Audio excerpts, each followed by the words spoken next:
কি অবস্থা, সবাই কেমন আছে? তো আমরা যখন এই সাইটে ভিডিও করতে আসি, তো এখানে আমার এক চাচা আছে। সব সময় দেখি সেই চাচা হাসি খুশি থাকে, আমাদের ভিডিও দেখে আমাদের উৎসাহ দেয়। তা বেশ কয়েকদিন ফলো করছি, সে সব সময় মন খারাপ করে বসে থাকে। কারণ কি? তার কাছে জিজ্ঞেস করব যে তোমার হঠাৎ করে কি হলো। চলে এসো,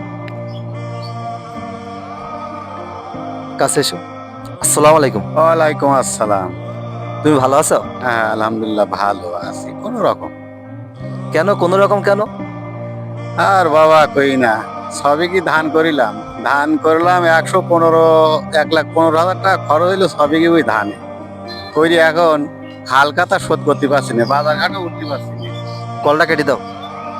বাজার ঘাটও উঠতে পারছি না। এখন বিনা দায়িকির ভয়তে ওই আশপাশ রাস্তার ঘাটের আশপাশ পড়ি থাকি। একজন যাচ্ছিল তো একটু গোল নিলাম, তো মাথা ঘুরে আর পড়ে যাওয়া আমাদের দায় বসে আছে। এখন চিন্তা ভাবনা করছি, ছটা ছাগল আছে ওই বেশি কিনিতেই দিনা দায়ী করা শোধ করতে পারি কি। এখন তা নাহলে বাজার ঘাটে তো একটু উঠতে হবে। আর এই জমি খাত গুলো মনে করলাম যে যাহা করে সাইডি সুড়িতে ওই এক মুখ হাইটি দেবো। এখন তাছাড়া পরিবেশ নেই, কৃষকের সারের দাম বৃদ্ধি করলো, ধানের দাম কম করলো, ফসলের দিক থেকে কোনো নজর নেই।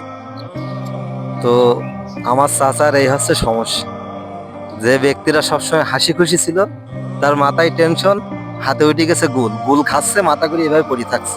তো কি করার? মনের দুঃখের কথা আমাদের সাথে বললে এবং আমাদের ক্যামেরার সামনে বললে।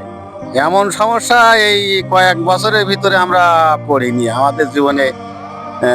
না পাচ্ছি বাড়ির মেয়ে ছেলেবিলির একটু কাপড় চাপড় কিনে দিতি, না পাচ্ছি ছেলেবিলির একটু যাহাকে একটু মাছ গোস্ত কিনে খাওয়াবো, এরকম পরিবেশ নেই। তো আর কিছু বলার নেই, মনের দুঃখের কথা সব বললে। তো সবাই ভালো থাকো, সুস্থ থাকো। যদি ভিডিও ভালো লাগে অবশ্যই লাইক দেবা, শেয়ার করবা। ওকে? আর গুল বেশি খাই না, তাহলে মাথা ঘুরে আরো বেশি পানিতে পড়ে যাবা। বেশি তো বেশি তো কুল এখন এবার সিগারেট গাঁজা কিন্তু বাদ যাবে না রে বাবা, টেনশন তো মুক্ত করছি।